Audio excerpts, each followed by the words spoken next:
warahmatullahi wabarakatuh. Waalaikumsalam warahmatullahi wabarakatuh. Selamat pagi anak-anak. Selamat pagi Bu Guru.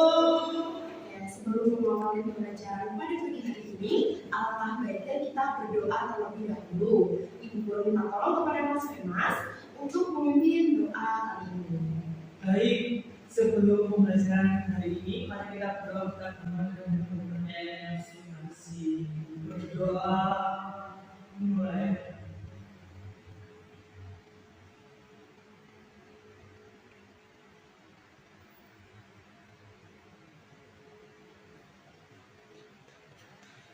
Berdoa selesai. Oke, sebelumnya Ibu mohon izin untuk memeriksa kerapian dari kalian terlebih dahulu ya. Oke, untuk seragam sudah lengkap semua. Lengkap ya? Ya, terima kasih. Nah, selanjutnya di sini kita akan menyanyikan sebuah lagu wajib nasional, yaitu Garuda Pancasila. Oke, teman-teman, Ibu minta berdiri.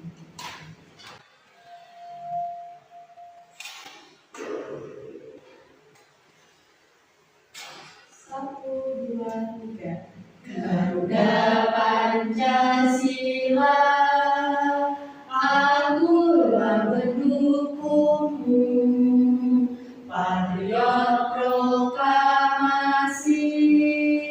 sedia berkorban untukmu. Pancasila dasar negara, rakyat adil makmur sekuasa, pribadi bangsaku. Ayo maju, maju, ayo maju, maju, ayo maju, maju. Saya kembali.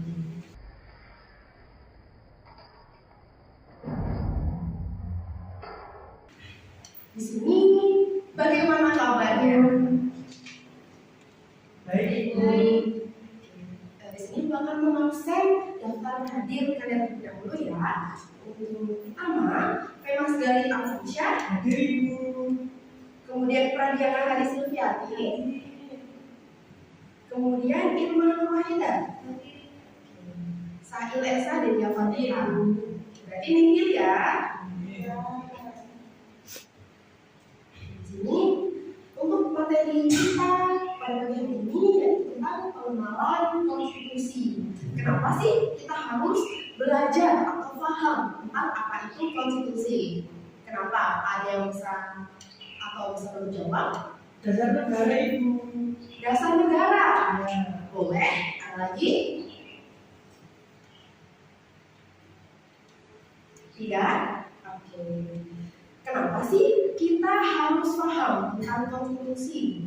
Agar kita bisa memahami hak-hak warga negara, hak-hak yang kita miliki, kemudian cara penerapannya dalam kehidupan sehari-hari. Seperti itu ya? Ya, Bu. Oke.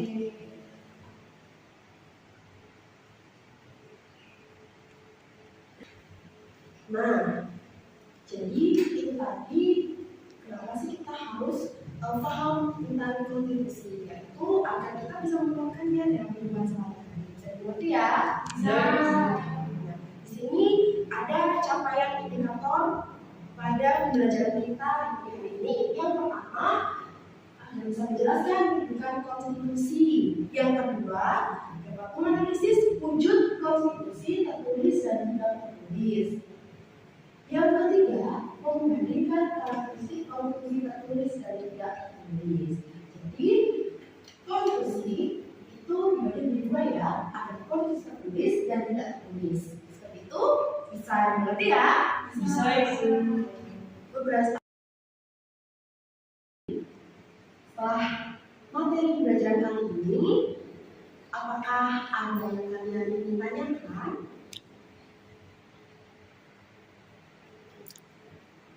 Mengenai materi ini tadi, apa ada yang ingin ditanyakan?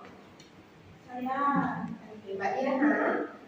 Mengapa setiap negara itu harus mempunyai konstitusi? Oke, pertanyaan yang luar biasa ya. Di sini aku akan menjawab untuk pertanyaan dari Mbak. Kenapa sih dalam setiap negara atau dalam masing-masing negara itu harus mempunyai konstitusi?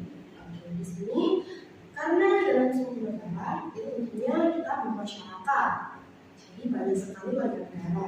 Tentunya jika tidak ada konstitusi maka akan kacau atau rancu. Nah, itu tadi gunaan dari konstitusi yaitu untuk mengatur kehidupan berbangsa dan bernegara serta menjamin hak-hak warga negaranya. Seperti itu ya. Ya Ibu, terima kasih. Dari jawaban Ibu, apakah ada pertanyaan lagi? Ibu rasa tidak. Untuk berikutnya, apakah ada yang ditanyakan selain dari Mbak Dina tadi? Mbak Dina, Mbak Irma, mungkin?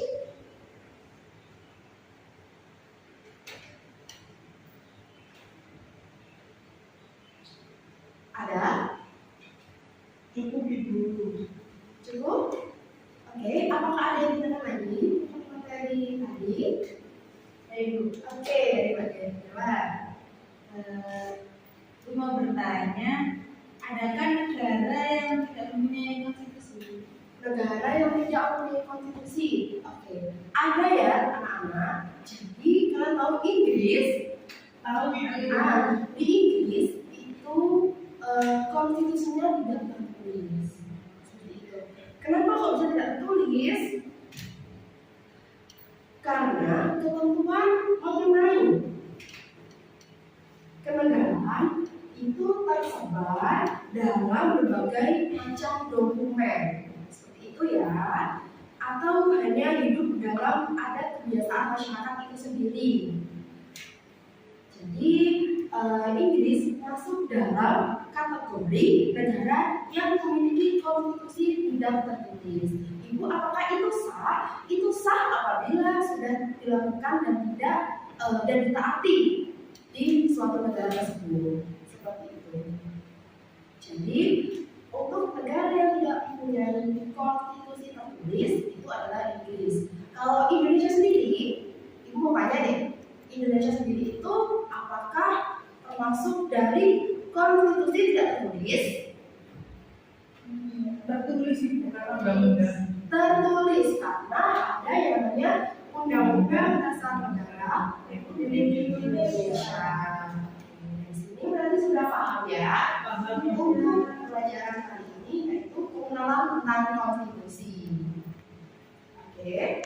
Kemudian di sini Ibu akan mengajarkan kesimpulan yang kita dapat pada pelajaran kali ini, yaitu tentang konstitusi. Kesimpulan untuk pembelajaran kita pada hari ini yaitu adalah konstitusi adalah seperangkat aturan dan prinsip dasar yang mengatur sebuah negara, bisa tertulis seperti Undang-Undang Dasar Negara Indonesia 1945 dan tidak tertulis seperti konstitusi dan memiliki fungsi sebagai berikut. Ada yang pertama yaitu apa? Membatasi kekuasaan pemerintah agar tidak bertindak semena-mena. Yang kedua, menjamin hak-hak warga negara.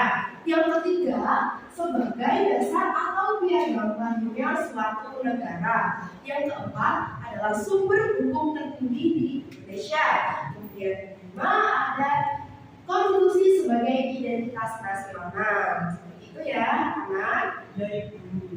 Jadi, selanjutnya sebelum Ibu akhiri, Ibu ingin sedikit memotivasi anak-anak Ibu untuk rajin-rajin membaca. Seperti itu ya. Kenapa sih Bu?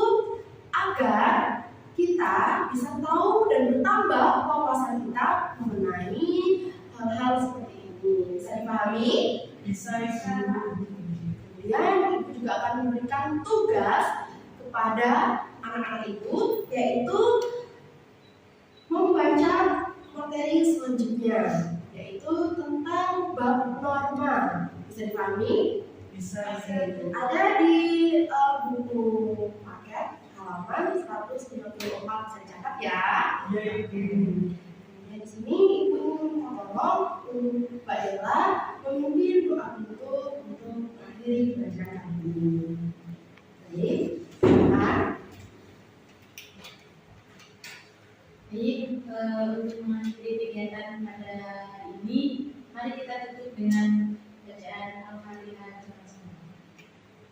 Tadi saya dimulai.